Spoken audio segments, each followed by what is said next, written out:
And we're live on the Fluid Voice. I am always the gracious host, Ozma, in the dark, residing in the dark despite it being rather well lit in here. And I am, as always, I utilize she, they pronouns for the purposes of mind controlling the populace. I'm here, as always, with Christy, Abbey. How are you doing? Hi, Christy, Abbey. I use she, her like a screwdriver to drive in a nail. And no, that doesn't work. You know, when you're overpacked and you have to really sit on your suitcase to zip it, that's my she, her. So that's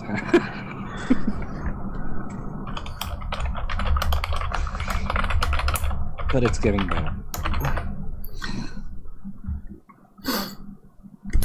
And Perfict, you are here as always.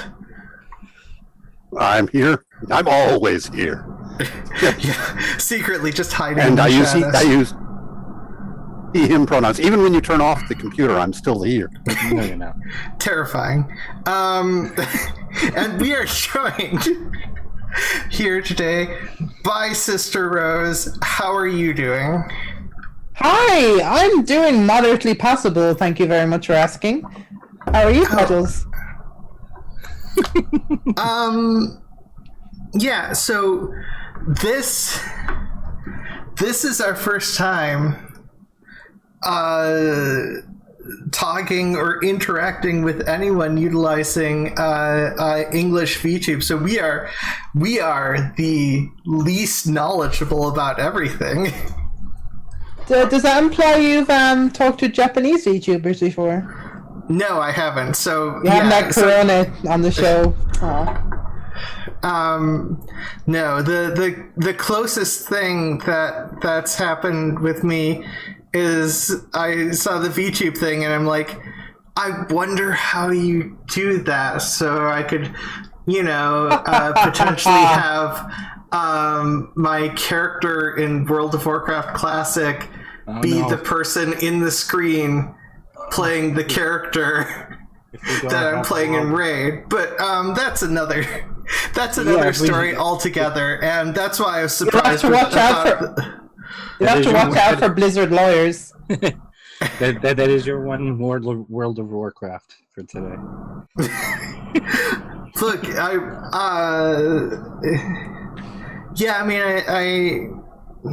wait, would Blizzard lawyers do that?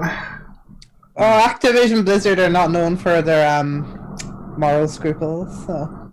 That's true. But then again, it's not like people can't stream the game. That's true, but yeah. And screening the game while continuing to promote the game just when you play the game doesn't seem like something that they would likely try to take down. Yeah, I guess you're playing the game, but if you were like doing a just chatting stream or like I don't know, playing Quake 2 RTX but using a World of Warcraft skin, they might not like that. Yeah, that's true. They genuinely might not like that. But yeah, so I looked into, so it's not like I'm completely unfamiliar. There's a lot of stuff to setting up VTube, but also not as much as you'd think. Is what that's my first impression, my small, tiny, unknown impression. Would that be an accurate description of setting up? Well, there are many ways to be a VTuber. There's two primary ways, which would be live 2D or using a 3D avatar, most of which are made in a program called VRide Studio as a base. Yeah. So depending on how you engage with those two bots, or there are other things as well, like there are PNG tubers who just use a PNG, sometimes just set reactions, like I was just watching Era's Stalker C stream. That would be an example of a PNG tuber. So that doesn't tend to use like direct tracking so much, except for maybe mount movements and things. And so the 2D and 3D, 2D can be very expensive. 3D can be very expensive if you go really detailed. So there's simpler and more complicated routes on both 2D and 3D depending on what you're doing. There's many levels of sort of complexity and things like that. Yeah. The sometimes former co-host of this, I asked him earlier about VTube because I know nothing, and I know he has a Vocaloid avatar. So, but he's not talking to me, so oh well. Child and parents, it's a thing. Yeah. Hold on, which one's like? There's my sad face. Okay, there we go. Yeah. The closest thing in my head was, Vocaloids. Yeah, there's definitely influence there because they were kind of virtual idols, and a lot of VTuber culture is inherited from idol culture, and obviously there's a pretty big Vocaloid fan base among the VTuber kind of community as well. So there's definitely a lot of crossover there. Yeah, well, I said I was gonna. I'm gonna shut up for most of this. So. Well, I mean, you don't need to shut up for most of it. I mean, you can ask questions. We can all chat back and forth. Well, real quick, when they did the 2-pack 3D thing concert, which was, I don't know, I looked around to see what else there was in 3D concert action, and I found Vocaloids and showed it to Cyrus, and that's my son, person who was talking about just now, and he became obsessed with it. So,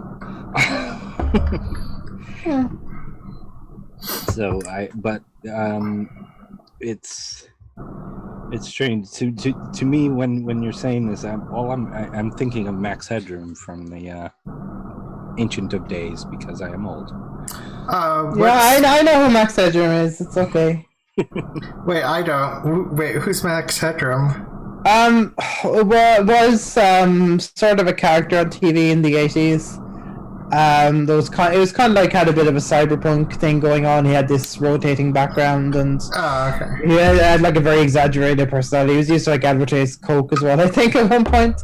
And was also an impersonator. Max Headroom did a very infamous broadcast hijack as well. Yeah. So there's a lot there. Oh, you do know okay. something. I knew about the broadcast things. I'm actually pretty old. I'm older than most VTubers. Well, maybe only by 6 or 7 years, but still. I know. I'm 56, so. Okay, I'm 35, so maybe not quite. We're the same age.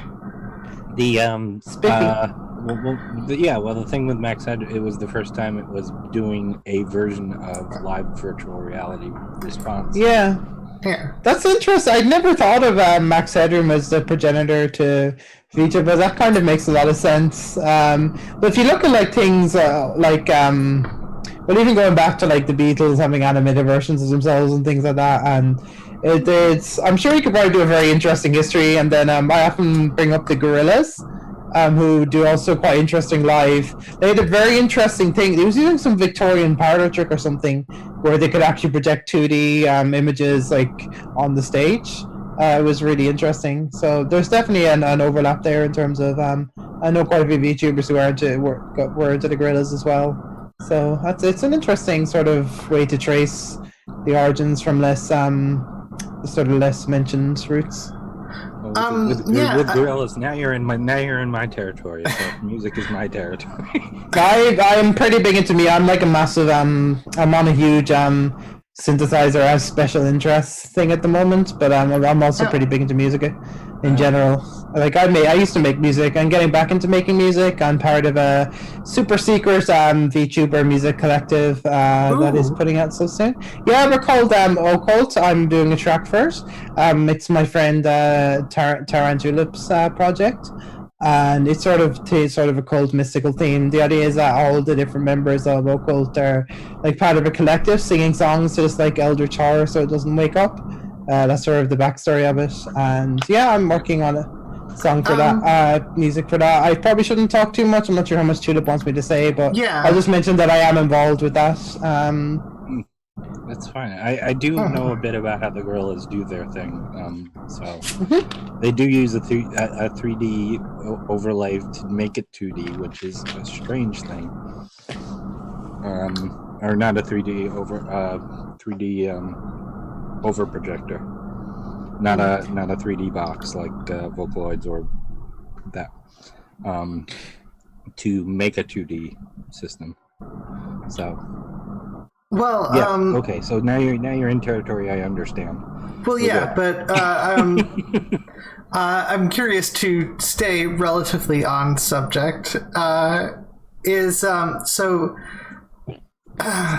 not really familiar with the Vocaloid community, and my knowledge of it is extensively you having briefly heard about it and looking up something that might make it.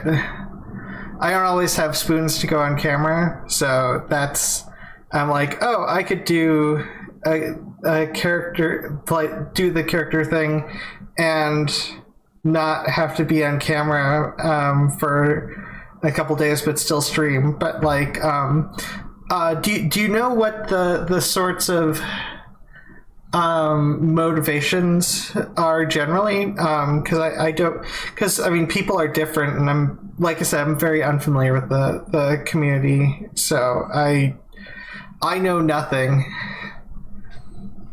Well, there's different, like the sort of general template for a VTuber is someone who's sort of not known outside of their VTube avatar, and it can be a way of being anonymous, but there are a lot of people, like obviously I don't go to great effort to hide my real identity, I guess because I just had really bad experiences with trying to hide past identities and it just biting me in the ass later. Like I guess I don't have the spoons to do all the OPSEC and stuff, so I just like how I'd roll with it. But for me, I guess it's more akin to what you're thinking about, where like a lot of time I don't necessarily have a problem with showing my face, but sometimes I don't feel super comfortable, or it takes a lot more effort, and I'd have to do a lot more setup in my apartment, and I'd really like to make myself look more presentable, but I just seem better in the long run just to use a VTuber avatar. I always kind of wanted to use some kind of avatar, and I use a PNG to represent myself in most of my videos, so it seemed like a natural transition. But then from there I did get involved in the actual VTuber community, as it were, which has its own culture and tropes and things like that. So there are a variety of reasons. A lot of people do it to be more anonymous. Some people do it because they just want to become the anime girl or whatever, or become a fantasy creature, which that sort of thing is very popular in the trans community, of course, because a lot of us basically want to be monster girls. As you can tell. Neither confirm nor deny these allegations. I mean, I have cat ears. Well, no, I'm not candy. I mean, I do have my. Yeah, I wear cat ears in real life too, but I don't have a real life foxtail, unfortunately, so that's something I'm working on. I actually have a silver tiara downstairs, but... okay, so slight off topic. Already, it's hard to stay on topic, because now you're talking about real life tales, and all I can think of is the ad that keeps showing up on, I think, my Facebook, if I recall correctly, of like the tails that move, but those aren't like foxtail-ish, those are more like cattail. The ones that... Hey. VTubers are real people behind the avatars. Sometimes we talk about real things too. Yeah, I know. Also, that was awesome. I didn't have time to set up. I'm doing it manually because I didn't have time. I ran out of time setting up the camera positions because I am not on my proper setup. I am on a dinky laptop. So yeah.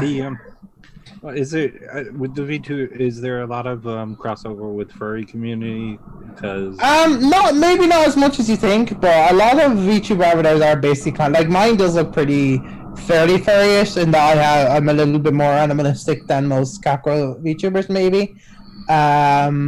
like I have actual fur on my arms and things. If you see. But there is definitely crossover. But there hasn't been as much a crossover I've seen as you might expect. But I'd say that would definitely be a big thing going forward because furries love commissioning things of their avatars and stuff like that. There's a big joke that like VTubers are the new furries, where you like get a suspiciously wealthy nerd plumping down a lot of money on an artist to get a new thing. So personally, I don't know a ton of furries in the VTuber thing. I guess it's gonna be hard to tell as well because some people are disconnecting from other identities, so you may not. And there's so many animal-themed VTubers, so there's not been as much of a crossover as you'd expect, but there is obviously definitely a crossover, and I think it's sort of the new furry for a lot of people as well, and that's a new way to express themselves. That's maybe a bit free of some of the older tropes of the furry community. Yeah. You just because you brought it up, you are trans? Oh God, yes. Yeah, I'm trans. We didn't ask the pronouns, so it was kind of... No, just she, her. I'm a mostly binary but slightly wobbly queer trans woman. Same. Yeah, I didn't notice that part. The part about the pronouns. I thought you'd said it. I do have sister roles, which kind of implies it, but yeah, I guess sister does tend to be she, her. Yeah. I mean, sister, if you say it fast enough, it even sounds like she, her. Sister, she, her. Sister, she, her. Sister, she, her. Sister, she, her. You see? Yeah. Did you know, I'm going to be a linguistics word, the word cis, despite people saying it's made up, actually comes from the same Proto-Indo-European root word as his and this, because the old pronouns were like this here and that over there, and cis was sort of derived from the root for this here. Which is also used for his, so I guess her was like, hey, you over there, woman, or something. So yeah, that's a bit of lore for you, linguistic lore. Mm-hmm. Yeah, and speaking of linguistics, do you know how... So, obviously, I get the impression, and you can correct me if I'm wrong, that VTubing started to become popular in Japan or whatnot, and then moved towards America. Yep. And was that like a sort of natural spread through the anime community, or? Yeah, to an extent it was. VTubers just became very popular, obviously, in the weeb sort of community. And yeah, a lot, but it did evolve a bit from there, especially this year. A lot of people who... What's interesting about the demographics of the VTuber community is it's a lot less reactionary than the anime or wider weeaboo community. That's one thing I was wondering about. I assumed it wasn't quite as reactionary as general anime, but I thought it would be pretty damn reactionary. But it turns out it kind of isn't. There's definitely that presence there, but you do tend to have queer women and queer women of color, even in the ENV community, that are running a lot of the shops. So there's a degree of like not standing for that crap. And so you just have to put up or shut up in terms of that. So, but yeah, it is very much something that did come from, like, sort of, or it largely came out of, like I mentioned earlier, out of the sort of idol thing. Yeah. Like, the first feature people usually credit is Kizunai, who recently did a credit with Nyanos, who was one of the most popular EMV tubers, who used to be, like, she also used to be involved, like, in general anime communities, doing covers and things. Excuse me, sorry. I had a bit of wind. And yeah, so that this people often credit her as being the first, and then you had obviously Hololive and that, and Hololive is very much like kind of like an idol agency, but for VTubers. That means they can be pretty corporate. So like personally, I would never join Hololive for that, but obviously they give you a lot of promotion, a lot of resources, so you can like get very good avatars and things like that. So yeah, it did come to that, but then VTubing kind of evolved its own culture, and then you started getting people involved who were not necessarily super into anime. Like nearly all VTubers are like have some degree of connection with anime, I'd say, but I definitely know VTubers who are into it. But because it's streaming, because it tends to be on Twitch or sometimes YouTube, gaming might be a bit more unifying than anime in some way for VTubers. It is often Japanese games, alright, but it depends. So that is one thing as well. So a lot of it kind of came up through like the gaming community as much as the anime community, particularly the parts of the gaming community that was like obviously underrepresented people, so women who are underrepresented in gaming. So VTubers are obviously dominated by women, kinky. So yeah, it was a way for us to like make space for ourselves, for women, trans, queer people. Well, Yeah. I mean, I would imagine also that it's a lot less. Well, it's less. I guess intimidating. So like. Yeah. I mean, okay. So the trans stuff is obvious because then you get the annoying comments like, is this person a boy or a girl or any number of weird stuff that's just like some not fun comments.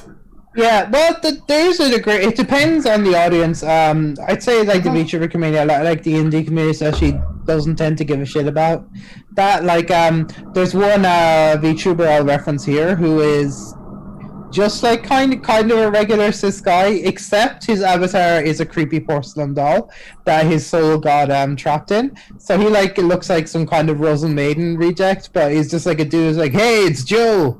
And I just love the existence of Foxy Joel for, I guess, the trans and queer community in general, even though he's not really a part of those things, but he's great. So that's one example of how those things can be subverted. It's like, I know, I have like boobs and I'm a porcelain doll, but I'm just a dude, like, you know. And he even has, yeah. We do tend to keep our pet sis around, so who hasn't said anything? Oh yeah, Really? perfect. Yeah, you said very little during all this. I've been listening. I've been learning. I don't know that much about it. I know it originated in Japan.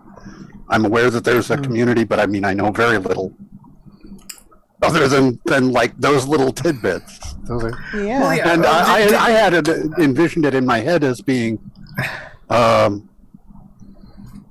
a large furry presence. That furries liked it because the only people who I know who were into it are furries. So. Well, it does appeal to furries the same way it does to trans people in a lot of ways, but I haven't seen. Maybe furries have like their own VTuber spaces that I'm not necessarily a part of. I'm not as integrated with people that will be furries as maybe I used to be when I was part of certain communities. But yeah, it'd be worth looking into a bit more, right, to see. Yeah, I mean, it could always be like the actually, now that I mention it, yeah, sorry. Oh, I was gonna say I was assuming that the technology might be somewhat of a limitation because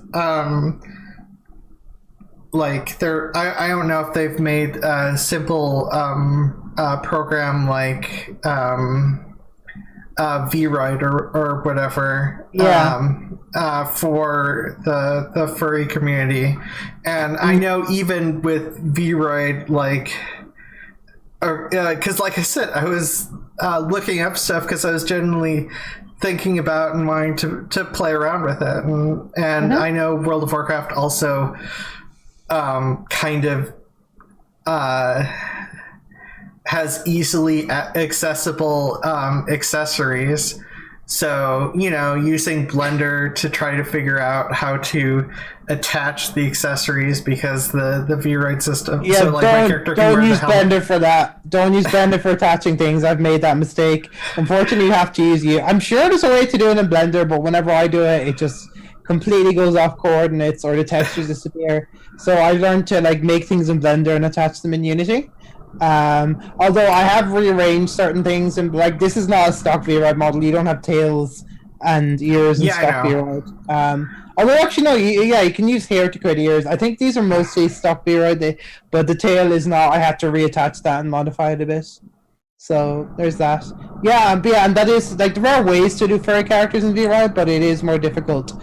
And and also because see the thing is again that it is coming from like anime and certain strands of gaming culture, so there's not as much of a furry like furries do tend to take off well, obviously Western cartoons and also like certain games like Sonic the Hedgehog and stuff like that, and so there do tend to be. That's probably one of the reasons why there's lesser presence for that regard, because we tend to be like, you get more monster girls and stuff like that rather than furry. Yeah, and you get like cat girls as opposed to full on like cat furries.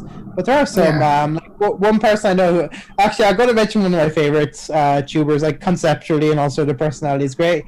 There is a VTuber called Buff Pup, and that is their thing. They are Buff Pup. They are a swole dog who streams video games and stuff, and they have this really cute, like, not anime avatar. It's like this really stylized, like almost I don't really know how to describe her out there, but it's really cute. It is like a little cartoon Buff Puff, but it's very stylized, and they have a 3D model as well, which is a bit more obviously furry looking. And I'm pretty sure Buff Pup is involved with the furry community in some way, looking, because they tend to be the person to go to for like anthro avatars from what I've seen, or one of the people. They do tend to produce quite a few of them, so yeah. So I thought I'd get them a shout out in terms of furry involvement in the. I hope Buff Pup doesn't get upset if I'm misrepresenting them, but as far as I am aware, they do seem to service the anthro community somewhat. Yeah, and like, I mean, the furry community gets excessive amounts of hatred,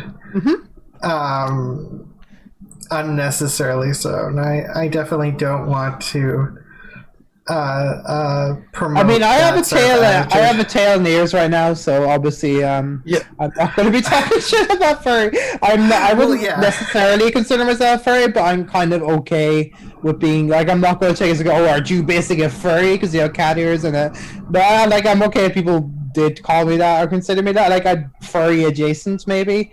I like to think myself as more of a monster girl sort of person, even though I look like more of a cat fox. I am a cat fox girl, but I'm meant to be. You can tell I got the weird makeup. I'm a bit spookier. I'm meant to be a puka. So sorry, I ADHD that. What's going on? I mean, cat girls are our natural state. So okay, from what you're saying, I'm customizing your avatar is a big deal, but how high is the bar there? For how accessible is the programs for doing that? VRoid is pretty accessible, so you see a lot of new people using that. Now, one of the things that's difficult about VRoid is texturing, because it doesn't give you like a ton of like customization in terms of dresses. So you generally need to go on a site like Booth and find people who have made, like, I don't remember the person exactly that made my dress, but it's on one of my YouTube videos. It lists all this sort of stuff. So I bought it for like $1 or so, or a few dollars off Booth. So that'd be one of the more difficult things, is things like clothes and outfits, textures. But in terms of like making a basic avatar outside of that, it's not necessarily that difficult. And even like doing some basic text work, like drawing on, because it is a cartoony style, you might have some luck with that. So yeah, there again, like I said earlier, there's like different tiers of difficulty. So it goes all the way from pretty easy to pretty difficult. But generally, for have any kind of half decent avatar, you will have to put some amount of work in. And then there's people who, again, like PNG tubers as well, who might use a PNG to represent themselves. Usually as a placeholder, but some people feel easier doing that. So there is that too. So there's many different levels. It can get very complicated or be relatively easy. Therell still be some fudgery involved, but yeah. Yeah, so what is... Okay, so I don't know as much about the PNG tuber as you, I mean, described, like, because you're talking about the 2D versus 3D, so what exactly... Friend of the show, Aliakai is PNG. Oh. I didn't... Yeah, I used the aristocracy as an example as well of what might be, although she's a little bit more animated than the average PNG tuber. Yeah, there's that. Yeah, because I didn't know as much about the animation level when it comes to Aliakai.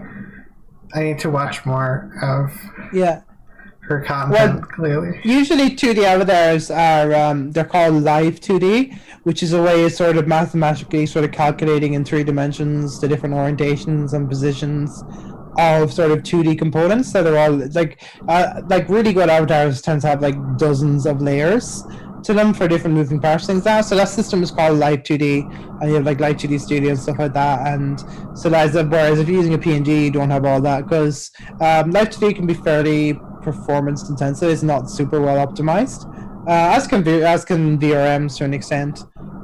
So having having a PNG that maybe has some simple animations, whatever, that can be a lot less hassle for some people because and Live 2D, like rigging, the process of what we call rigging can be quite difficult as well. That's a little bit easier in 3D, but because obviously if you're using VROID or something, it builds the skeleton for you, and people are more used to building skeletons with 3D models in general. But if you're using something like VC Face, which is software I use, you have to make sure to have all the standard VRM expressions and things like that. I haven't modified mine from the standards yet, really, but I will at some point.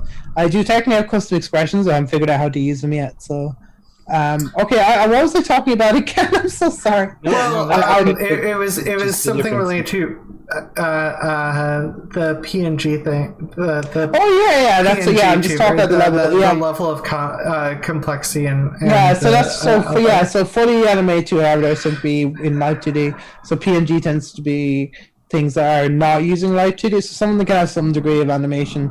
Generally, like you're just using, some people use static PNG, but some have a couple of swappable animations as well. But if it's fully animated, it's usually done in Live 2D. Like if it uses actual tracking, it tends to be in Live 2D.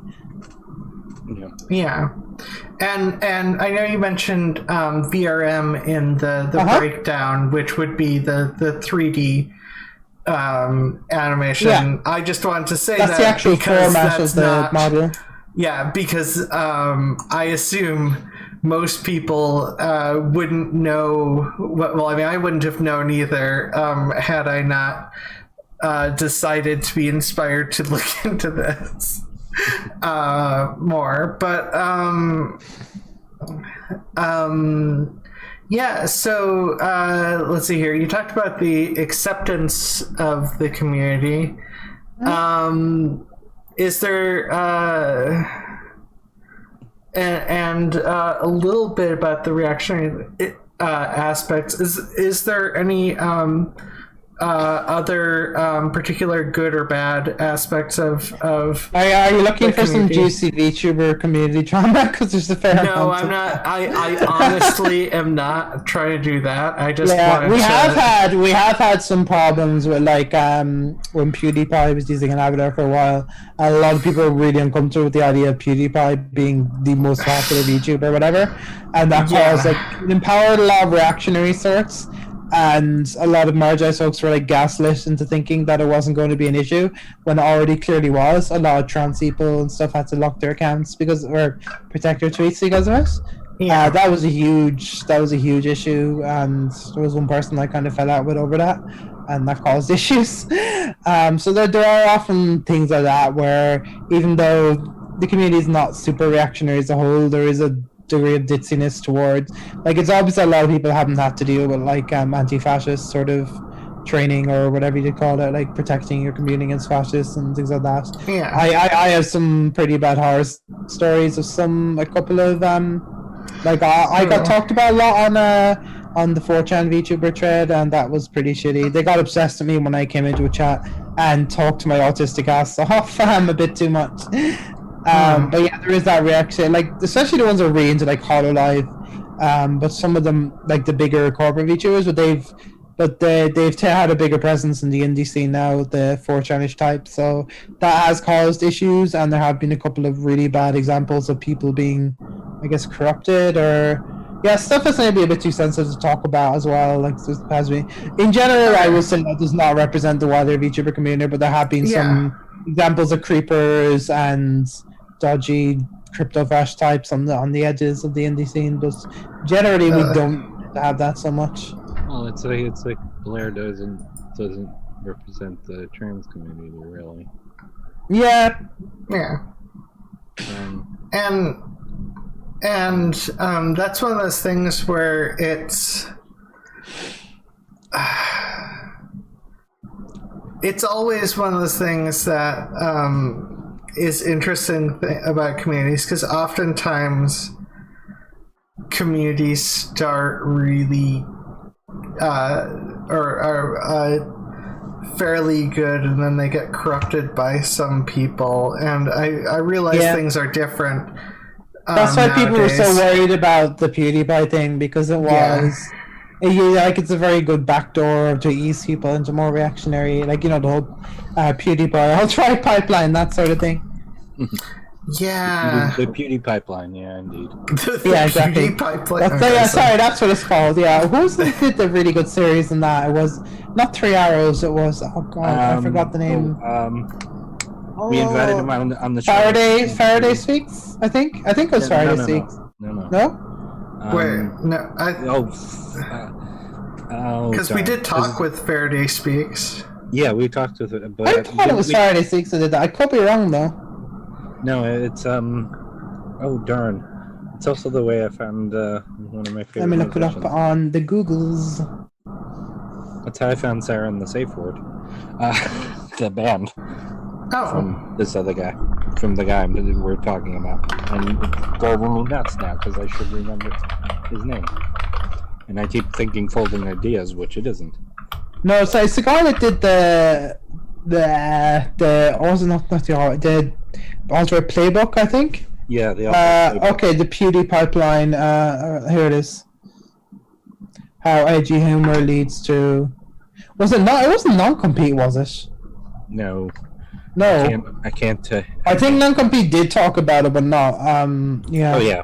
Well, anybody who's done. I mean, I've talked about it on Steve Shive's channel before, so. No, my internet is not the best at the moment. Yeah. I'm seeing a video of non-compete about it. I think it's the guy that did the alt-right cookbook with. It's the guy who did the alt-right playbook, and it's driving me crazy. And I can't. Okay, one more. Okay, so if it's driving everyone crazy, I'm gonna have to look it up with my fancy computer. Studios. It's Innuendo Studios. That's them. Oh yeah. I got it now. Yeah. Yeah, because we. Sorry, I got there's so many different YouTubers I follow through the years. It's very difficult to keep track of everyone.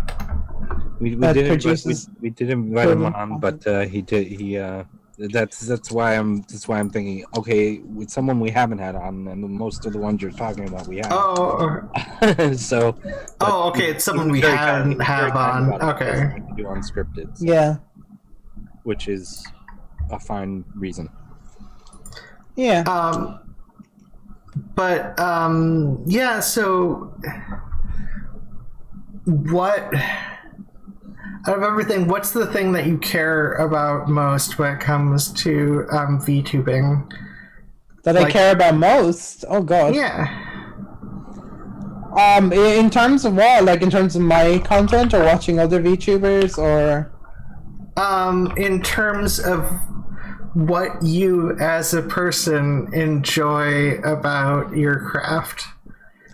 God, I'm into D&D and like role playing stuff, and I do like the idea of playing. Like, I'm not really playing a character like some people like Call do. I'm kind of playing myself, but a bit like when you're a kid, and sometimes you like play a character like Spider-Man or something.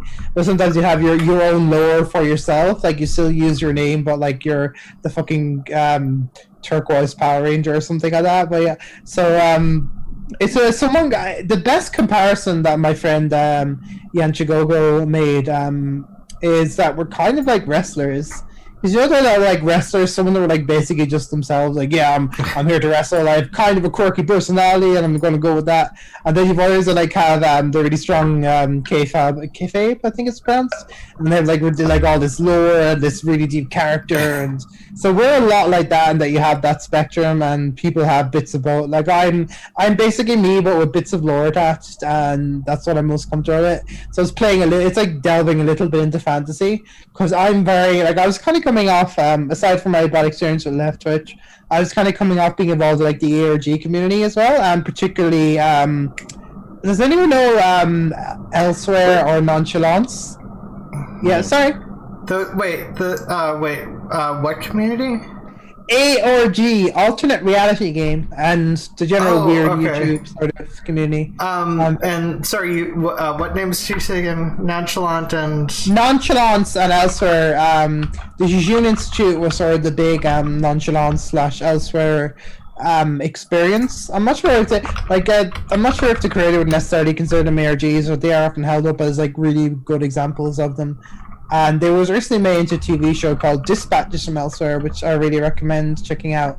And a while ago, a movie called The Institute. So the whole idea behind this is, like, if you look at the account of Jeff O, the original creator, it's called Pervasive Play, and I really like that concept. It's like the whole idea of like reintroducing play and reintroducing magic. And I found that like a lot of ARGs, unfiction, a lot of weird web series as well, like Dad Feels, like the stuff Nathan Barnett puts out, are really good for like introducing a sort of sense of magic and wonder. And I found that a bit in VTube as well, where we're like a lot of the time we're just being ourselves, but kind of also like fantasy. So it's a bit more involved in like playing D&D or whatever, and there's more of a little bit more of yourself in it.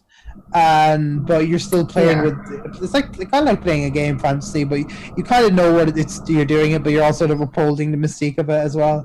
And so I do like that whole idea of pervasive play, or there's another word I'm sure given to it that I can't quite remember because my brain. And I can I say that I'm slightly high on stream? Is that okay? Yes, fine. You can just in Minecraft. Don't. Minecraft, thank you. In Minecraft. Well, I mean, they've already like. I think that you have to move on to a new one. I think the in Minecraft thing actually got cracked down on a little bit recently. Okay, in Fortnite. Yeah, I was just gonna say, just don't. I don't think it would be a good idea for you to specify anything. I didn't say. I just said like I wanted it for the ha hoo hoos to like use that as an excuse. In a rare undiscovered beta of Sonic Adventure, I might be high. I say as the Kiss pinball game. I'll never catch on to that one. As I have talked on this show before about illicit activity that I probably shouldn't have, now that I think about it. Oh, but dear. that's its own. If it helps, hypothetically, in the unreleased Gran Turismo game, it's for medical reasons, so it's okay. Yeah. And in the newest version of Fallout, I do really enjoy the shrooms. But that's beside the point. They gave it a good buff in the latest Fallout 76. It almost saved the whole experience. Yeah, exactly. Thank you for reminding me. I need to take my code. But so prescription codeine, so I can say it out loud. So the protections against fascism in the community, is that basically the same as everywhere else? You just learn how to not leave food out for the fascists? Okay. Okay, clutch play once again. Perfect. I almost breathed in my water there. Nice play. Clutch. That was pretty poggers of you. But seriously, I assume the question still stands minus the food. Yes. I mean, that's pretty much the program everywhere as far as I know. But is that pretty much the same thing, that you just don't feed them and eventually they go away?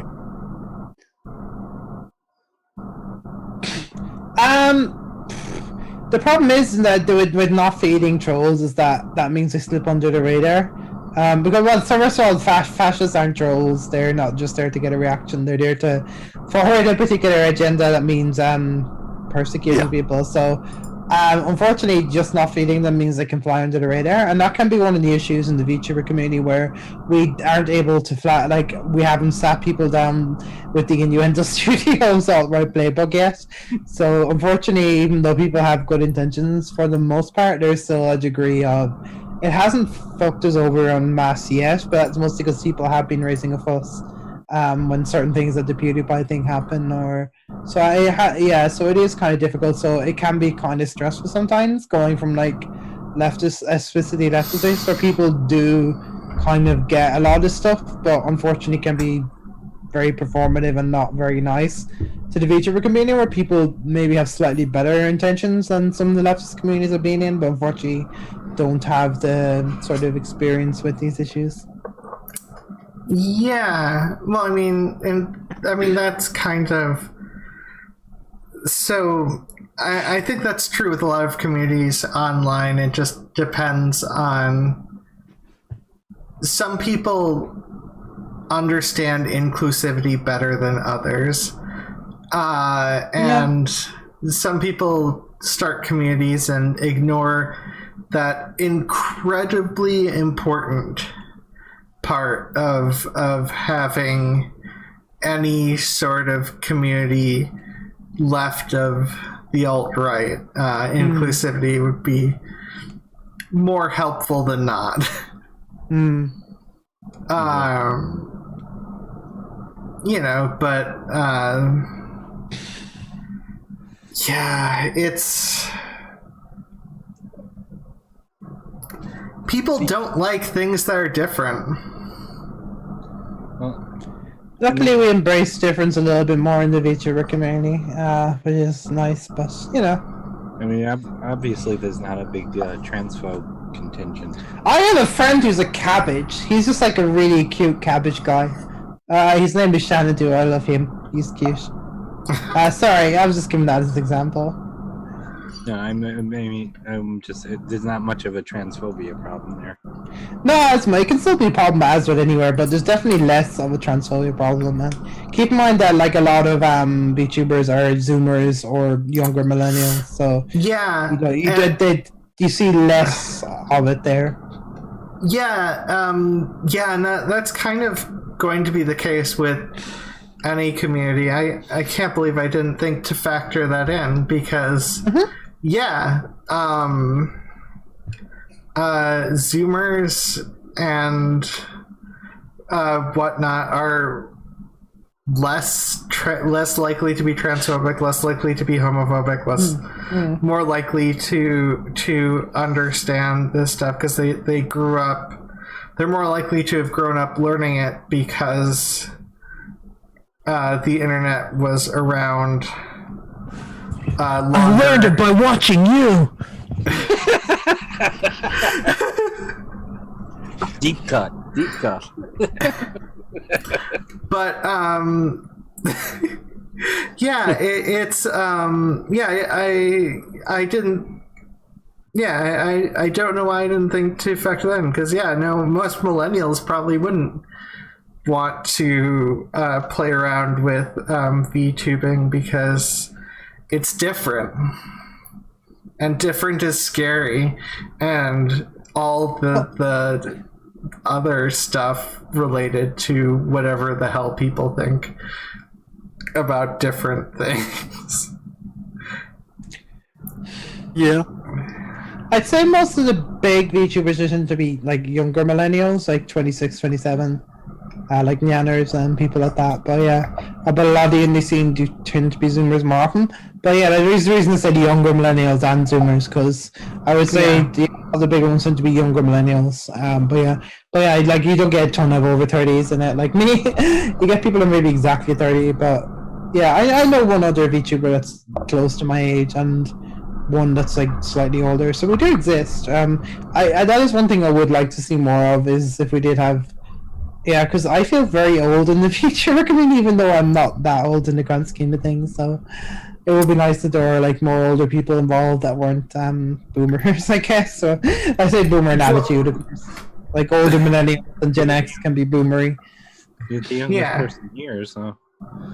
Am I the youngest person here? No. Yo, I'm a baby. Wait, no. I am wait. baby. Just for today, I am baby. Wait. Yeah. Can I ask what month you were born in? This last month, April 17th was my birthday. Oh, okay. So you just turned 35. Shit. Okay, you are the youngest. Chicken. You are the youngest person here. Okay. I see how it is. I'm baby.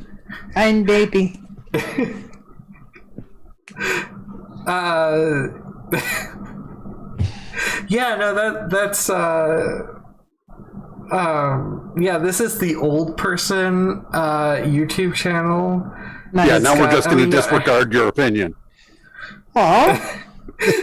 No, I'm 35, so like I was born in August, so like I'm 35 going on 36 this year, so I'm like months older than you. I'm old enough to have been drunk at work with the rest of my coworkers. Okay, senpai. Oh, that's how old I am. I'm where cocktails were okay.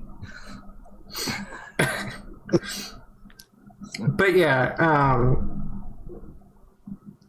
no, it is kind of interesting how some millennials just, I don't know how they become so boomery. I really don't. Yeah, I'd say a lot of millennials my age can be a little bit boomery. Yeah.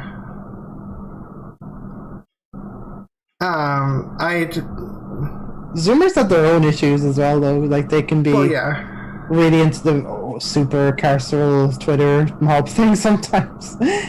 So there are issues there too. But yeah. I mean, they're also the youngins. Taking it as a granted that there would be, of course, dating within the VTube community. Mm-hmm. But are there people? Is it a part of the VTube community? Are there people who date as their avatars? They date through the VTube community, or do they just meet each other through it? Well, see, since I'm eternally unappealing, apparently, I wouldn't have much first-hand experience of this. But I do know there is a tendency for VTubers to call other VTubers their wives and things like that. I'm not sure to what degree they're actually dating, though. I know that in some cases it does happen. Sometimes people are like girlfriend and boyfriend, but girlfriend and girlfriend, whatever, and are actually VTubers. So like sort of, sometimes collabing together. I know there's a couple of ones like that. It is something that I haven't necessarily asked too much or poked too much into, because I don't want to ask someone, okay, is this person you call your wife like really your partner, or are you actually romantic? Like, that'd be just weird. Excuse me. Of course, again, a lot of them are kind of younger. Again, Zoomers, younger millennials, so there can be a little bit more experimentation, especially with COVID making everyone a bit crazy. So it's kind of hard to determine that for certain, to be honest. Like, of course, like a lot of the corporate ones, because they're like idol communities, have like a no dating clause. I'm not sure to what degree that is true, but it does. I would say Hollow Light probably has one, whereas like obviously like V Shoujo and the others, and Project Melody. Do you guys know Project Melody? Actually, she was pretty infamous for the whole Chatterbait thing. You've probably heard of it, whether you realize it or not. Yes, I heard about it through the porn community. Yeah. So one of the major forming V Shoujo. I shouldn't have actually used that term, but life is life. The horn dog community. Yeah, no, I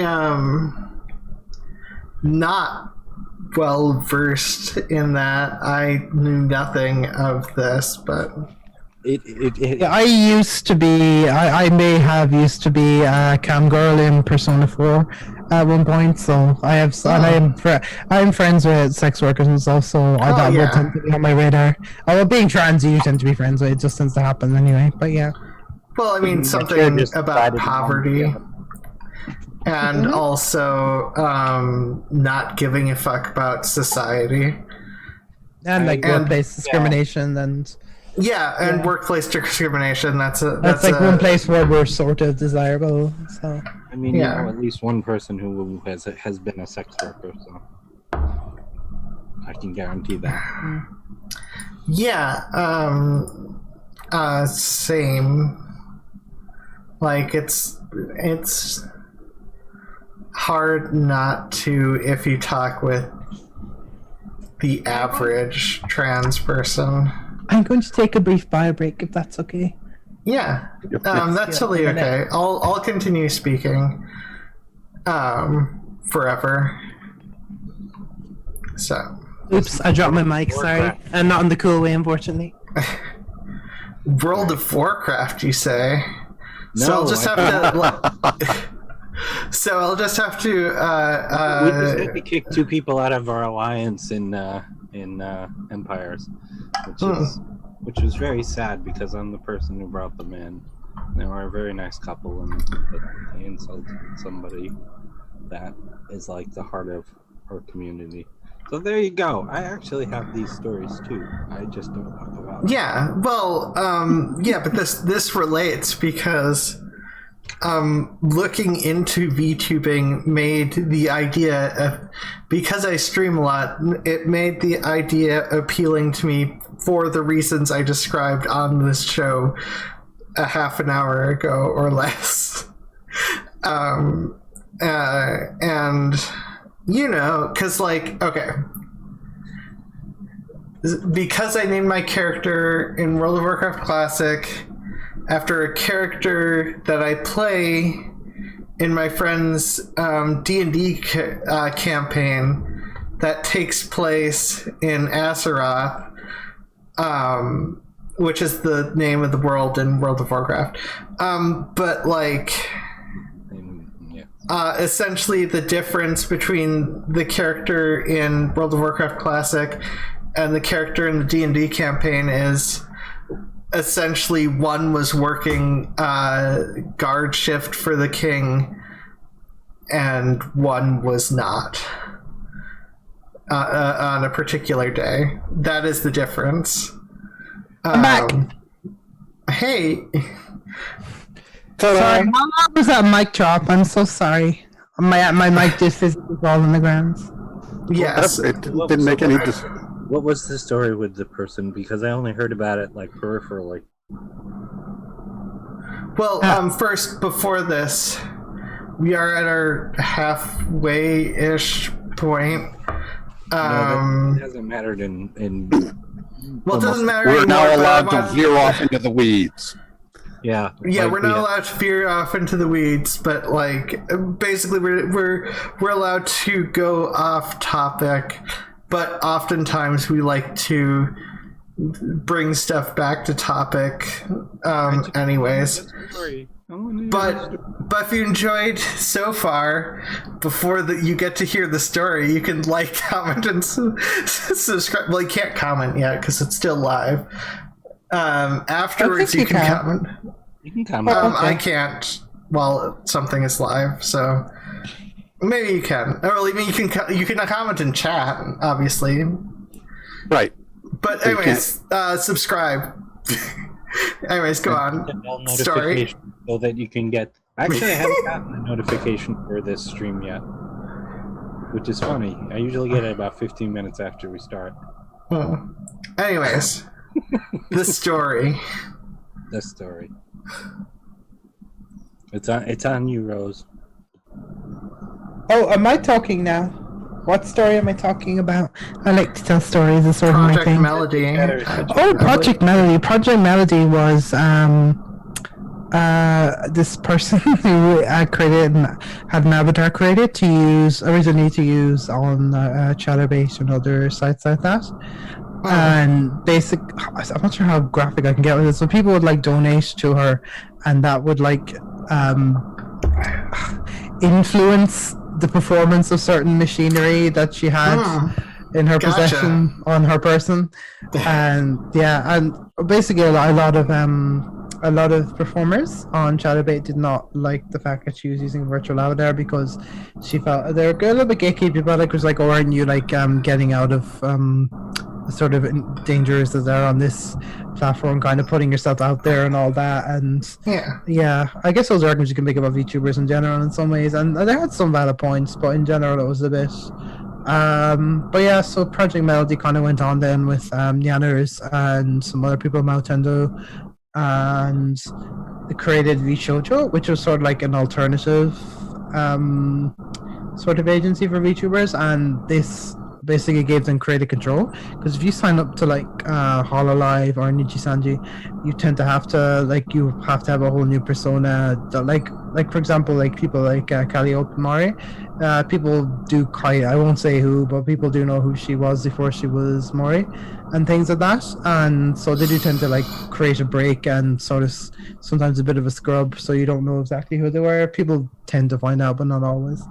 Whereas with VShojo, you're kind of allowed to bring your own thing to the door. So it was kind of Project Melody entering a more mainstream, I guess, form of performance.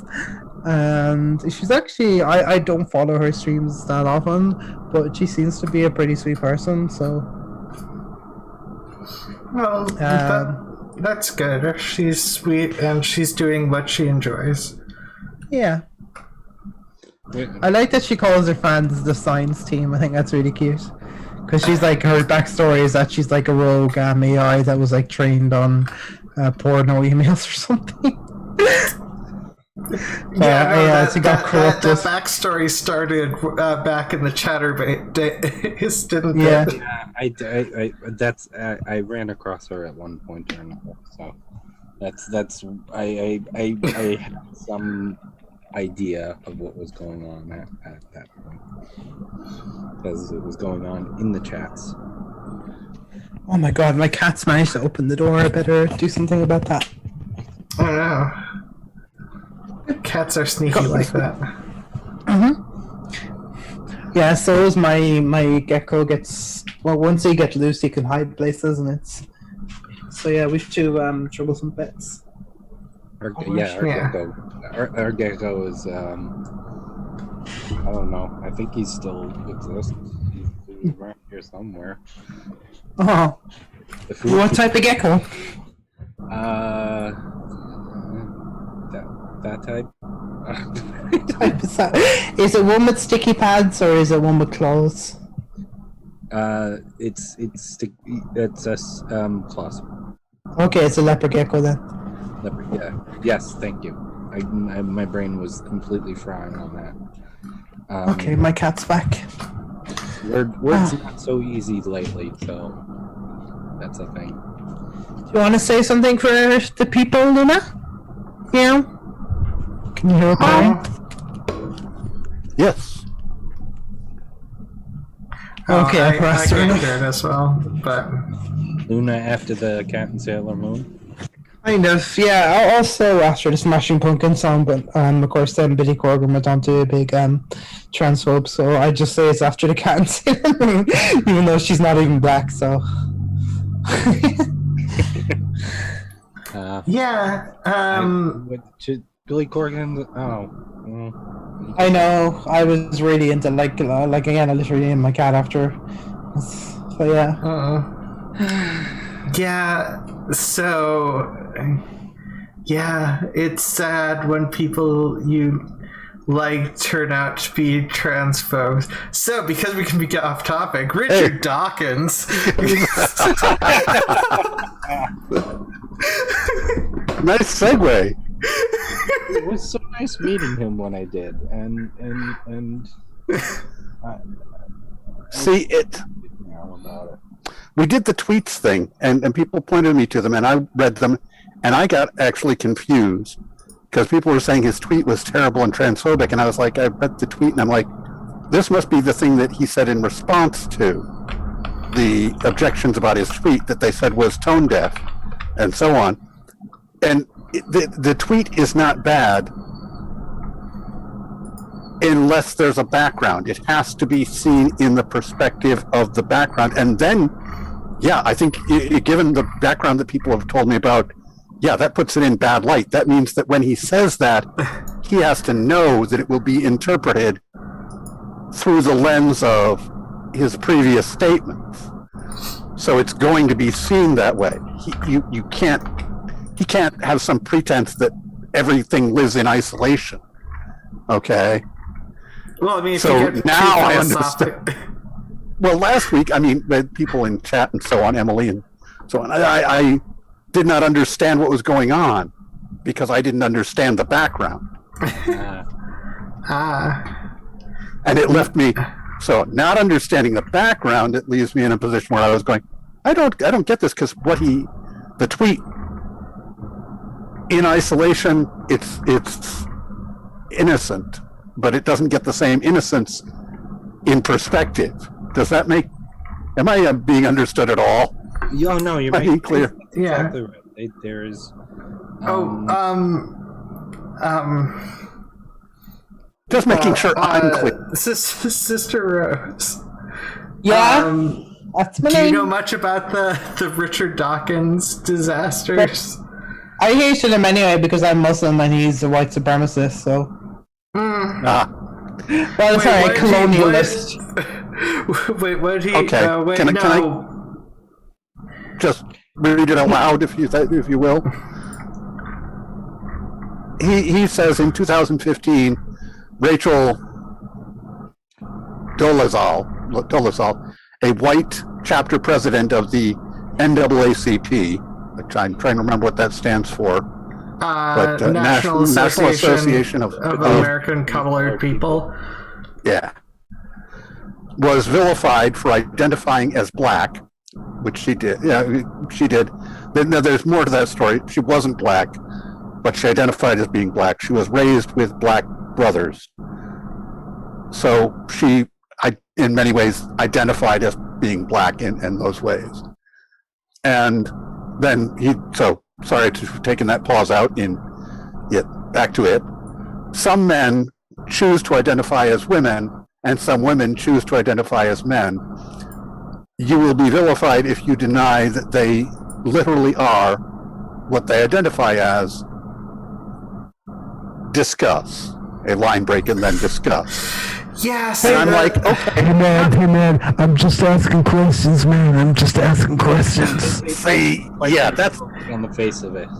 okay. I'm sorry. I'm just asking questions. I'm not a racist. The woke control left, they do not represent, I'm sure, the majority of the African American community. So I'm just asking questions as to. Exactly. Somebody could be doing that, but I think that you can say, look, we treat this one thing one way and we treat this other thing another way. Why is that? Well, that's an important thing to be able to discuss those things, because I honestly look at it and I cannot give you good reasons about why we do the things in those orders. I can't give you arguments that for how we treat identifying as that don't have the same tone as transmedicalism and things like that. I do view them as different, but I have a very simple answer to that. You inherit the phenotypical traits associated with race. So we'll just say you inherit your race, just to be simple, and your culture. You do not inherit your gender. A baby can be born a phenotypically male, female, or intersex, essentially more or less at random. You cannot be born randomly married to two white Swedish parents. That does not happen. So therefore, there are totally different classifications of things. So think of it like that. One is inheritable, one is essentially random. So because of the fact that there is no man-woman culture, well, there is, but you know what I mean. So, but now you're making a distinction between, and I understand that. You're saying they don't have the physical characteristics that I identify as being that race, therefore they are not that race. But that doesn't mean that they can't identify and feel a kinship and as that race just because you won't identify them as that race. And when you say that it's up to your perspective, I go, that's interesting, but why is it that we feel that we've got I am not saying that we don't have differences, and I'm not saying that the differences that we are treating with are bad, but I think I explained it pretty well in terms of one is something you have to inherit. Okay. Whereas you cannot inherit gender. Okay, but you're saying you cannot. It's a little bit more complicated than that. I mean, because I talk once in a while about being Hispanic and black, and I don't have the experience of it though, because I pass white. Right. So is it possible for a person can be legitimately, they have inherited all the phenotypes that you like, they'll pass your blood work test, but they will easily pass for not that race. So why would, are they disallowed to be identifying as that race because you wouldn't identify them as that? Because race is a different kind of social construct. I understand, but what I'm saying is that's the important okay. I understand. Actually, take that in before even replying to it. It's a different kind of social construct than gender. It's then gender expression, and gender and gender expression are different things, even though they're intertwined. Okay. Gender is also more nebulous and more. I just want to put there isn't quite as much potential hard line, and it's so things things do get more complicated depending on the social construct. For instance, putting a pin in terms of what counts. For instance, culturally Jewish, if you just went to a synagogue once, but you're religiously Christian, it like if you said you're culturally Jewish, most people would be like, what? No. So like they're depending on the and religion and culture are also social constructs that are completely social. So I think there are aspects that are communally determined, and it and when something that goes against that, admittedly people are forced to be in a position where they have to actually think about things and going to like I said, okay, but can just putting a pin in it right now. Okay. For 1 moment. Sure. See, this whole thing, the conversation is interesting. I think that sitting in the unique seat that I've got for this conversation, I find it more fun than everybody else. Okay. That is true. And but I think that the conversation is one that it's good to have and people should have, and I think that it's good to have it with people who are sitting in my chair and that kind of thing. But we have to have it all the time. That's I know that I understand why that's a drag, and that makes it much less enjoyable. But that's how that tweet. I mean, I don't have to be very generous to view that tweet that way. The point is that the tweet has to be seen in the perspective of other things that have been said, and then you go, "Oh, that was a shitty thing to say." Well, yeah. I mean, it is transphobic on its own, but it's hard to explain why. It relates to so it's sort of the vilification of it. It's sort of painting it as if people are all just, or like all of those leftists are vilifying you if you disagree with this particular truth or whatnot. Because I mean, it was kind of like Richard Dawkins kind of said that they did. Now I moved away from that tweet. Okay. Can you read the men identify as women and women identify as men? Right. It straight up assumes the consequent there. It says some men choose to identify as women, and some women choose to identify as men. even without that. And you go, that right there, I mean, is just assuming the consequent. It's saying that they are a man and they're choosing to identify as a woman, instead of saying that there are some women who people insist on identifying as men, or there are some men who people insist on identifying as women, and we vilify them for that insistence of identifying them that way. Why is that? And so on. It's assuming, and it's making the assumption in the opposite of what I view as being the right direction. It is making an equivalent between being able to being the ability and the social acceptance of vilifying Rachel Dolezal, and why don't we vilify trans people the same way? Oh, exactly what it's saying. That is, if you take both sides of the equation and you bracket out stuff, that's what you're being asked to discuss. Now, I'm going to say something very controversial. I think, for all intents and purposes, Rachel Dolezal is black.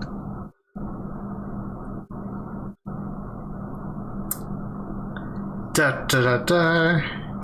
So, see, now he phrased it as you will be vilified if you deny that they are literally what they identify as. Yep. Yeah, but yeah, I do see what you're saying. Yeah, because that consequent is that it's literally. And I was. Why don't we vilify them? Well, even just the problem of saying that they literally are X thing. It's like you're telling people what they really are, and they're just identifying elsewhere. And also, sorry, Sister Rose. Yeah, to be dropping this right in your... I didn't know this was going to go that far. I was just... I honestly just said it as like a quick meme. Okay, we can... Did we lose I mean, it's... Did I we think lose it's you, Sister? I'm still here. Okay. sorry, this. Yeah, I think that I think that you pointed out a couple of things that... I mean, I noticed that it did the assuming the consequent, but I was, saying that, with a little bit. I'm just saying that it's understandable, and that you're pointing out that even on its own, it's got enough issues to raise red flags for you. And I think that maybe I'm going to have to concede that you would be right about that. You're going to be... Well, especially with the transgender wars thing. Anyways. Well, that's the context that goes, oh, well, then this is just a crappy thing to say. Yeah, but anyways, off of Richard Dawkins. Yes. My God. I met Eugenia Scott that same day. She's very lovely, and I've had a... Also, that's a nice... I was going to say hijab, unless I'm utilizing the wrong terminology. That's correct. I got it off Booth as well. Although I think I recolored it myself. Yeah. And I can't remember how I did the dress. I used some textures, free texture I found online or something. Yeah, it is Ramadan, my dudes. Although I am not fasting because I have terrible acid reflux.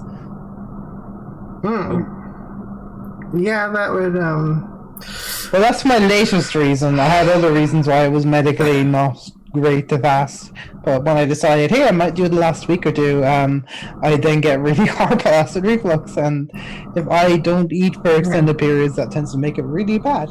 So... yeah, that's... my body. Yeah, that's generally a reason not to fast. I know back when my parents and I practiced Judaism more, fasting on... Oh, wow, my brain has died. Yom Kippur? Yeah. No. No. Yes. Sorry. Yes. Maybe. I am not. Did you expert person? Yeah, but anyways, my mom Ask couldn't the because her diagnosis with type 2 diabetes. Oh yeah, if you have diabetes, that is not. Yeah, it's not a good idea to fast. You don't fast. That's a recipe for blood sugar hospitalization. Unfortunately.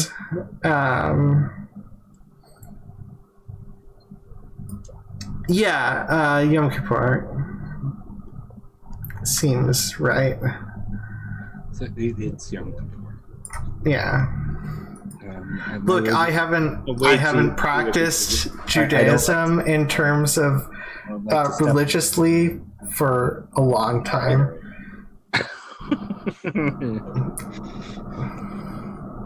Although Purim is the best holiday. Okay. if you like, I don't care about any of it anymore. Fair. Fair. And I was Catholic, then Baptist, and Presbyterian, or Methodist and Presbyterian, and then I ended up in Mormon, and then I ended up going away entirely. Yeah. But I'm trying to.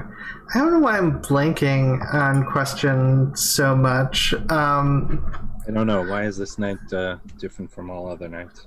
Oh my god. Okay, it's not Passover yet, okay? I see what you did there. I see what you did there. Yes. Apology joke. But yeah,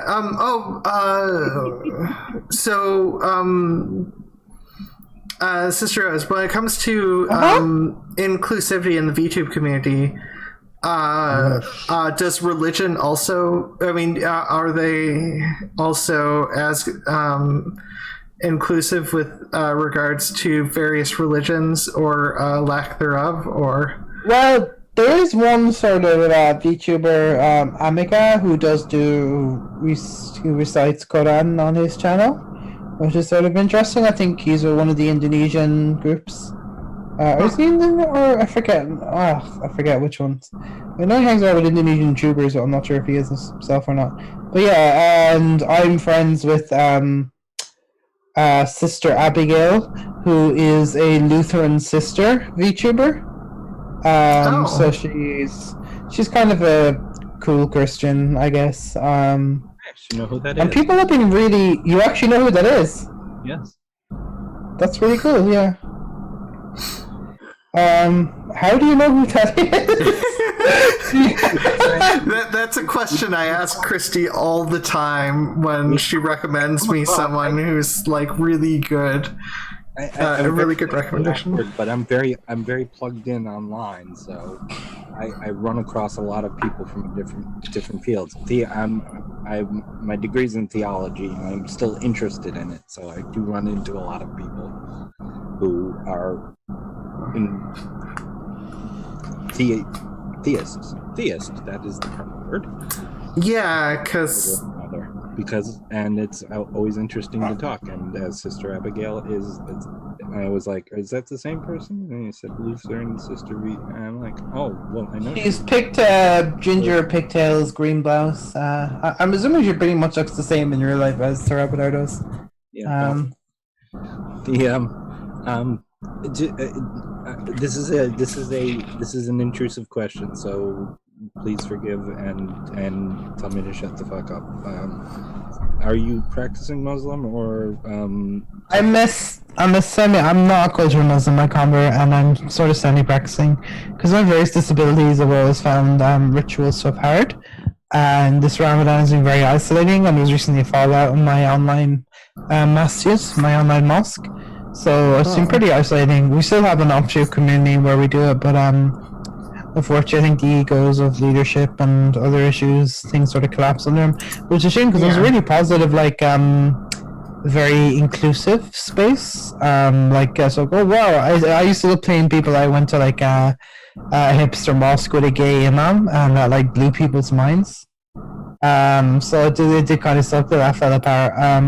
Like, so there is this problem in the Muslim community where you'll get LGBT friendly places asterisk, and the asterisk is that they tend to be very kind of neoliberal or whatever, and sometimes a bit colonialist, and you get these inverted commas reformist types who are often a lot more into almost recycling some war and terror type propaganda more so than supporting the LGBT community. And what kind of did our Muskin is that just, has anyone ever heard of Sarah Atis? I forget how to pronounce her last name.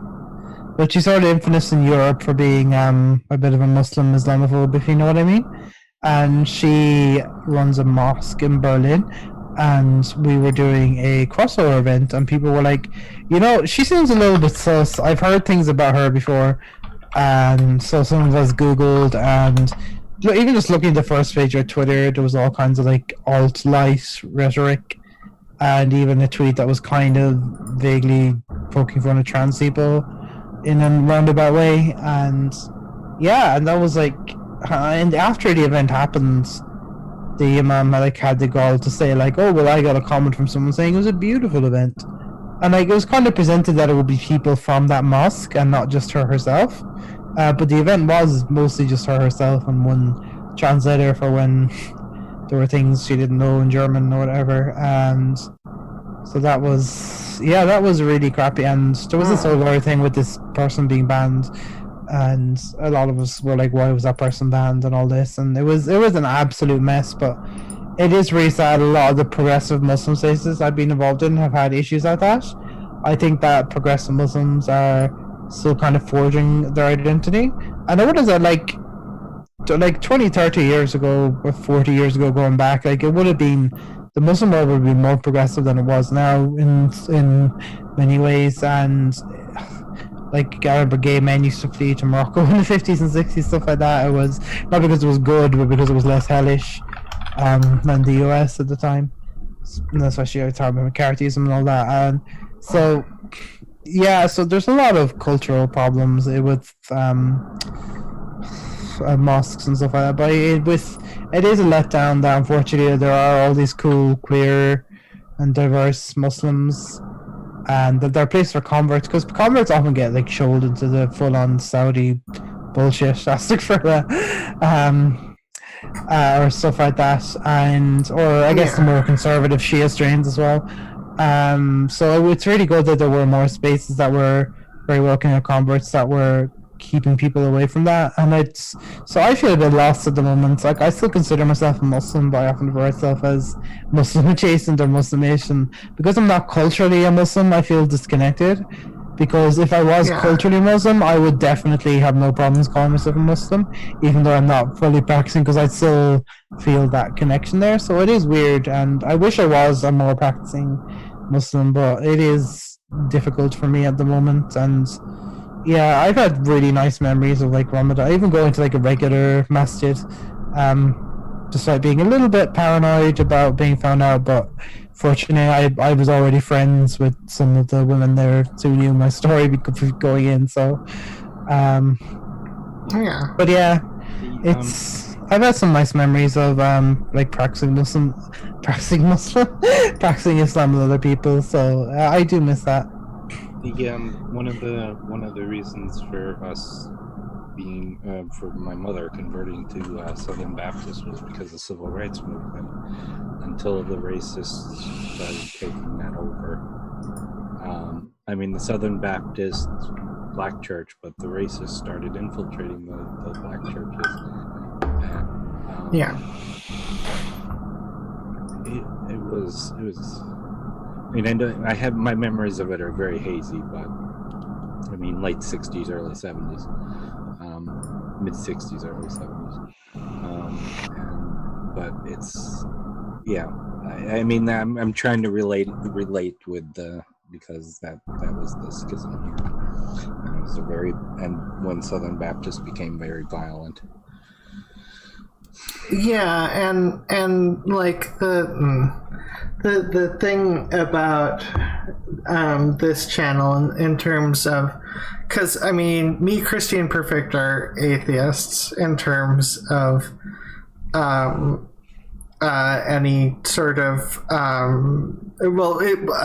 because of at the very least a lack of religious belief, but we're not like vehement, hardcore anti-theists. Yeah, Because that's not helpful to anyone. Well, will I tell you why I don't like vehement anti-theist types? You like scratch them 1 centimeter, and all these neo-colonialist white supremacist undertones come out pretty fast. Yeah, I was anti-theist until the Islamophobia started really being Yeah. focus of the whole thing. But also, like, I'm even thinking about, like, my friendship with Sister Abigail and stuff, and, like, I became more sensitive to people being, like, unduly dismissive even of Christians. Like, obviously in the West, Christians are the dominant force and can be... yeah. But there is a certain, like, unnecessary meanness there. And I think it's, like, really, again, like with Islam, it strengthens the idea that if you're a Christian, you're an asshole, and that doesn't give people sort of an exit strategy from conservative Christianity, because I've seen how valuable these progressive, as flawed as they are, how valuable having progressive Muslim spaces could be. So I think it's important not to be a dick to like more progressive Christians or stuff like that. Again, like remembering obviously the civil rights and all that, this sort of like religion can very easily fling both ways in terms of its liberatory and oppressive. I remember that all major, the sort of big three Abrahamic religions were started by marginalized folks, like people being persecuted, that was then hijacked. And if you think about like how I think about like tankies and stuff like that as well, and how they take like communism, socialism, and turn that around into something a bit not so nice. Sorry, I brought in my tanky thing. I shouldn't have done that. But no, that's totally okay. As like me and Christy at the very least are definitely socialists, so we are aware of the tanky menace. No, saying it like that is a terrible way to say it. But that is a good example though, and it's a good way to also explain like the USSR and other things that like because in certain places like socialism is such a popular thing among the working class, and like and obviously you know the different factions that were vying for control after the Russian Revolution, all that. But it does show that like when you have something that is inherently very good for marginalized people in some ways, or very liberatory, if the wording of that can easily be taken around and changed to mean the opposite of what it's just like people who like fucking I'm a big fan of X-Men. Oh, I don't like those queers though. That sort of thing. It's the same sort of shit. Well, I mean, even saying, I was anti-theist. I said I met Richard Dawkins in Eugene, Wisconsin on the same day. If I met Richard Dawkins, it'd be very hard to stop me peeing on him. I know it's not a very good thing for a polite Muslim lady to say, but you know. This is back before. Actually, no, I wouldn't give that to her. I'd have to charge for that, sorry. Yeah, I know, I did it. No. You know, again. But at least person here. But let me change into my angry Irish woman skin. I keep getting mistaken for Irish. I hate it. Well, what's wrong with being Irish? Yeah. No, that's nothing. Well, wrong it's because she's not. I'm not, though. That's the thing. I have red hair and blue eyes. I'm just some kind of mutant. Yeah, as opposed to me, which I am part Irish. How's it going? Yeah, it's going. Oh, schoolgirl dresses. Well, I mean, it's an Irish lassie dress. I'm an Irish lassie. An Irish lassie. I'm a Colleen, you know? There you go. Oh, yeah. You saw my knickers, never mind. No. Don't do that. This is definitely a fucking sort of this fucking shit is a family stream. Like, I don't know what the fuck you would why the fuck you would accidentally do something like that. How dare you fucking put your character to... Sorry, I just want to say fuck as much as possible. Yeah, no, this is this isn't a family stream, but this isn't a children's stream. This isn't a children's stream? Yeah, it is not a children's stream. It's also not monetized, and even if it was, we wouldn't be able to make money. Yeah, that's part of the YouTube algorithm, and it's part of the it's not shitty prejudice, and it is shitty prejudice all at the same time. You mean trans people being lower down on the totem pole in the algorithm? On the algorithm, yeah, but for monetization, that it's the algorithm's reason for doing it, which they did manage to work out, is very simply that there is a much higher index of people talking frankly about sex.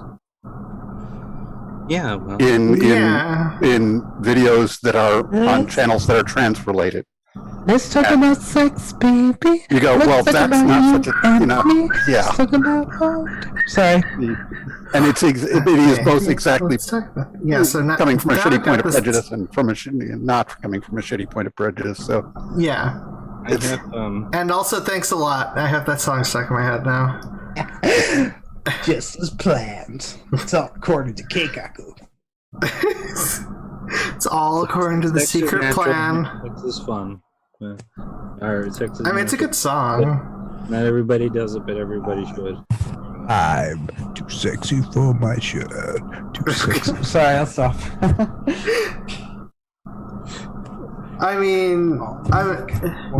Even though you are singing that song, like, my brain immediately goes to the much more popular, much more recently thought a song of "Sexy and I Know It." That's what I just did. I just sing that. I just sang the line just before you. Who remembers what wash in the butt? What? I remember. What in the butt? You don't remember that? That was like a big internet. I just remembered that existed somehow. That was like a big internet culture thing. Yeah, that was a thing. I had forgotten that. I do not want to remember that. We'll just go. Well, you can always repeat like the "sexy and you know it" type lyrics. I started my YouTube channel just so I could post a video of me playing with a member of the James band. That was it. That's the reason I started. It started the whole empire. Okay, quick, everyone, name one of your top 3 synthesizers, going from right to left. So you're highlighted. You can go Perfect. I don't even understand the question. Name one of your top 3 synthesizers.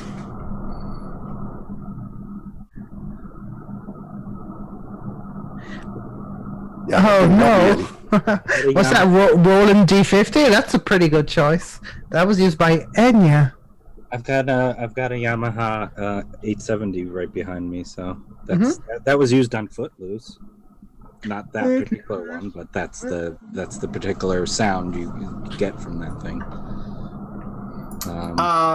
And I have been listening to a buttload of Gary Newman recently because he's got a new album coming out. Oh. So Moog. A lot of Moog stuff. Well, there's a Moog factory here, so. Oh, cool. Live in Buffalo. Man, I'd love to work in that because it's like kind of worker owned, I think, actually, or something like that. So it would be pretty cool to work in Moog. It's tricky. I mean, Moog is, okay. It's such a long explanation on how it works. And I'm just like I have no music synthesizer unless you count LMMS. Little music. Yeah. Oh dear. I am a big synthesizer nut, I'm afraid. It's my autistic special interest at the moment. Yeah, like I said, LMMS is the closest thing I've got, since that's a digital audio workstation that you can. But that's more like a DJ stand than a synthesizer. So I have a groove box, but I'm not sure I'd call it. Well, you can use it as a synth, kind of, but yeah. Yeah. Audacity. You can actually. That's a wave editor. Yeah, I know. Audacity is a synthesizer, though. It's tricky, and you have to play with it a lot. And if you play with it too much, your music gets hairy. Look, I'm just gonna use my LMMS to drop a beat. Fine. Hold on. Okay, I'm ready. Go ahead. Oh, I'll play that game, huh? I don't know how to play this. I, on the other hand, know how to play that. Yeah. Well, I mean, it's because I get paid. I swear, this is like 2 episodes in a row that I randomly decided to grab my guitar as soon as you grabbed yours. I mean, it was my dad's guitar. He just didn't realize that you could just replace the things that attach the strings. You know, the things. The pad tuning pegs, or the bridge, or on screen. The bridge. The bridge. I've been playing with something on screen. Yeah. I know about guitars too. I know quite a bit about guitars, actually. This is a sure capo. This is what that is. So I sit here and fiddle with it because it's a great fiddle thing.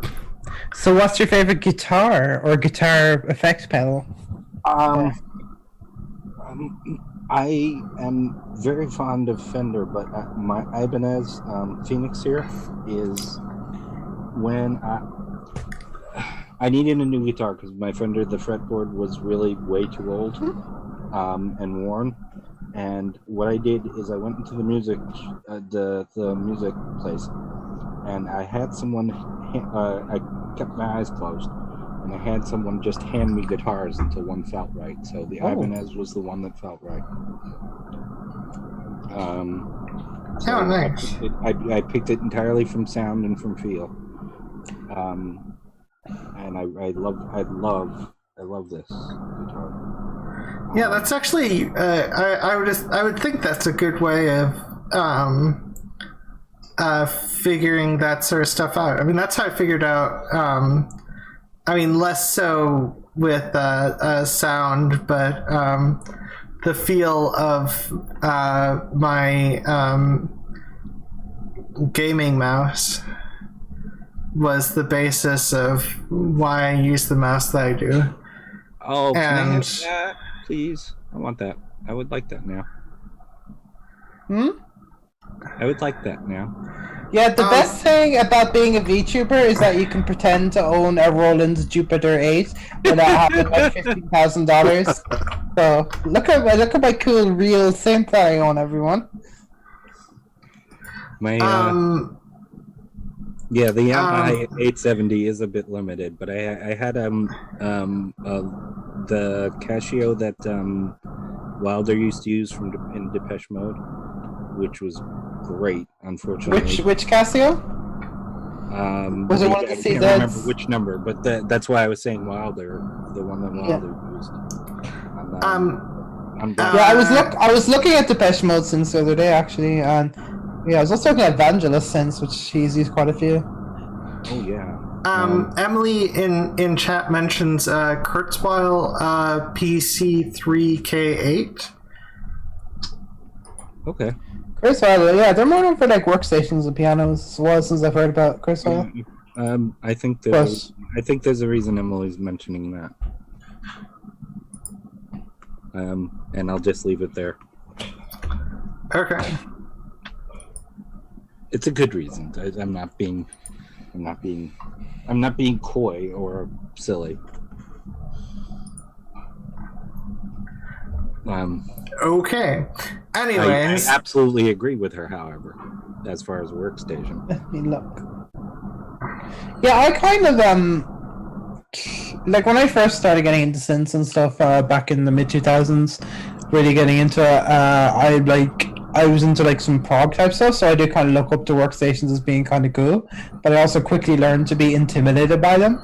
But more recently, I do have an appreciation for like older workstations, like the Korg M1. And oh god, what was one that the Prodigy used to use a lot? I forget which was it, the Roland W30 or 50. So yeah, some of the other workstations like actually had very characteristic sounds to them, like the famous M1 piano that you heard in like every house check do and all that. So the one Prodigy song which is constantly stuck in my head for 15 years now, which is Omen. They did use the it's a moment. They used 80 since then in it. Yeah, I can kind of tell. The writing's on the wall, and it won't go away. Oh man, Keith Flint, R.I.P. In Allahi wa in Allahi rajun. F in the chat, lads. Although my favorite, I hate to say, my favorite. It's not really D&B, because people said no, this isn't really D&B. No, was Propane Nightmares. I adore that song. That's one of my favorite songs ever. Yeah, actually, that's a little look around for like favorite albums and stuff like that. So it's fantastic. Going from right to left again because I like picking on Perfict. What are your like top 5 favorite albums, or like just random ones that you really like or recommend? okay, after this, we will need to wrap up because we are getting close to the end. Okay, But really let's like and do this. recommend. Album. Recommend a couple albums. Yeah, so some recommended albums, like some of your top albums at the moment or in general.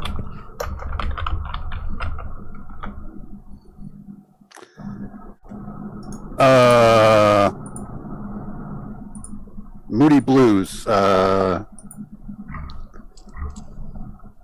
Nights in White Satin. Can't think of the album name.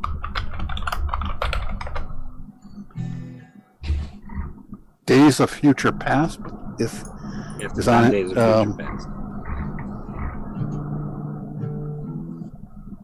I honestly can't. What? It is on Days of Future Past. Nights of White Satin. Okay.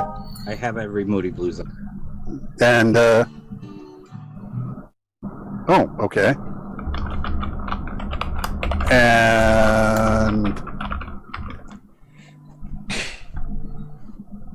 I don't know where I'd go from there. I'd probably just hop to Pink Floyd, where I would probably go with The Wall, which is pretty trite, but I like it and can listen to that a lot. So those are 2. I'm going to go with those. Okay. Christy? Okay. Bat Out of Hell, Meatloaf. Oh. I mean, if I'm stuck on a desert island, that's got to come. Sorry. You're doing stuff I know how to play. So, as a matter of fact, they just recorded a version of 2 out of 3 Impact yesterday, because Jim Steinman died. Oh. Which I love Jim Steinman. I'm not going to put the top 5 favorite because I love rock opera, so it's Black Parade, Spilt Milk by Jellyfish. I love In Silico by Pendulum. To Our Children's Children by Moody Blues. But Gary Newman's new album Intruder, just going by the 3 tracks that have come out so far, is continuing the streak of me liking every album better than I liked the last one.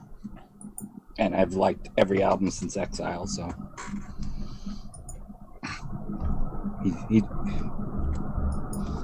I know most people don't know Gary Newman anymore, but I know Gary Newman. Well, yes, in person, so I would. He's doing some great stuff still. So, if you want a really fun little bit, look for Gary Newman with 9 Inch Nails doing Cars. Because that's a time. They had fucking fun with that. All right. Sorry, you start me on music and I'm gonna just go. Yeah. Yeah. Ooh.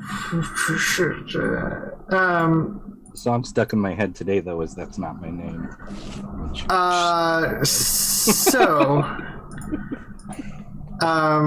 If you're asking me for top 5 albums, this is a tough choice. If I'm next. Okay. So I managed to find 4 that I can't think of. The problem is I oftentimes like songs more than albums, so I've got like all these sort of favorite songs all over the place, but Garbage version 2.0. Swan Lake by Tchaikovsky. I'm counting that as an album. No, that's fair. I'm a ballet fan, so. Follow the Leader by Korn. Boo Ichi. Wow, I can't pronounce this name. It's a Maximum the Hormone album. Boo Ichi Ikesu, whatever. It's a really good album, or at the very least, the 3 songs I've definitely listened on it.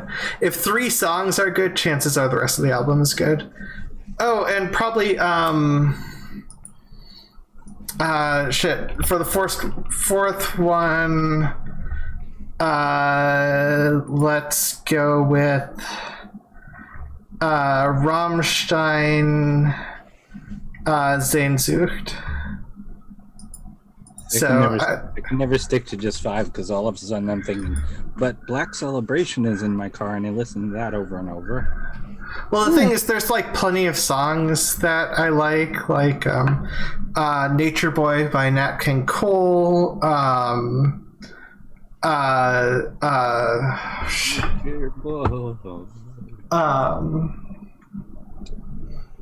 other songs. I can't, my brain can't think of songs. I mean, if we're going for lighter songs, I did like Godzilla by Eminem, and I've liked I liked Old Town Road by and the song where he does a lap dance with the devil. Both those songs are good. How did I forget Billie Eilish's Fall Asleep, Where Do We Go? I that was the only thing I listened to for about a month. Jeez. We're gonna save the best for last for outros, but Perfict, where can people find you? Do I not get to talk about my favorite albums? Or... Oh yes, you do. Sorry. Okay, so I'm going to say Mort Garson's, either Ataraxia The Unexplained or Electronic Care Pieces. They're both very good. Since I mentioned Vangelis, Voices is absolutely beautiful. A lot of people, we think of Vangelis, you often think of more either Blaze Runner or really cheesy New Age stuff. For something that's kind of in the middle of that, maybe. Vangelis' Voices is just absolutely beautiful. It's probably my favorite, although Direct is also very, very good. And in terms of, I also like a lot of like gothy shoegaze stuff. I recommend Cocteau Twins' Treasure will be one of the better ones. Also, their second album, I forget the name, but oh god, never mind. But I also quite like Bauhaus Burning from the Inside is a pretty good one as well. That's probably one that it's hard to pick a Bauhaus album, but that would, unless I was picking some compilation or something, that would probably be my best one. and Mercandidi, who is electronic, like he's just kind of Sufi themed electronic music. So Journeys of a Dervish is a pretty good one. He's done a few good ones, but not a good one. And I also love chill out electronica, so I'd say Carbon Based Life Forms, maybe World of Sleepers. So there's some recommendations for you anyway, some pretty good stuff. No one ever picks Burning from the Inside, and it's like, but I feel like it's. I know there's some issues with it, and that there was less Peter Murphy in it and stuff, and that it did suffer in some ways because of that. But it just has so many bangers, and it feels like it's the best creatively in some ways. I don't know. It's hard to describe. It just feels easier to pick than the others when picking a single album. I don't know. It's Okay. Pick up yourself and scream. I miss. Okay. Oh, sorry. Perfect. Where can people find you? You can find me. I'm Sister Rose. I was waiting for you to. I said you were last because I was saving the last for last, but I mean, I could say you could go first. Okay. But, I mean, like, okay, wait. Okay. What's the better way? I don't know. Don't put me on the spot, please. I'm just a VTuber hiding behind my ridiculously expensive synth. Yeah, I figured I'd save your promotion for last. Okay. Because something about saving the best for last. So perfect. Where can people find you? Rumpus Room and here, and I'm going to use 10 or 20 seconds and say that, Rose, I really liked some of your points that you had about the Dawkins tweet. And Christy, I really want to thank you for the thing that you pointed out about how it's phrased as, why are we not vilifying trans people, is really what it's saying, because that is absolutely and plainly what it was saying, but I didn't even see that. I read it as being just the opposite. Why did we vilify Rachel in the past? And it's not saying that. That's something I imported to it. Then that's, if I was being a better ally and playing better defense, I would have seen that. But I didn't. So thank you. Hey, you're welcome. I wasn't trying to grab you. You can, let's just go counterclockwise. You can find me at osmonddoc.com and hear a bunch.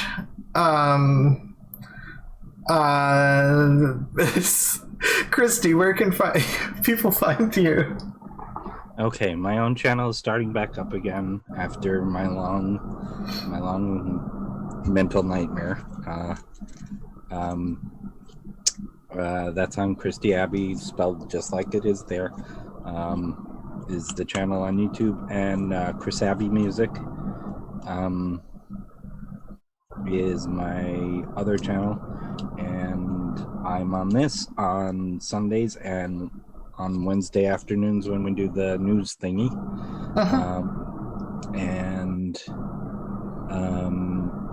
I have another project that I'm in discussions with a friend of the show.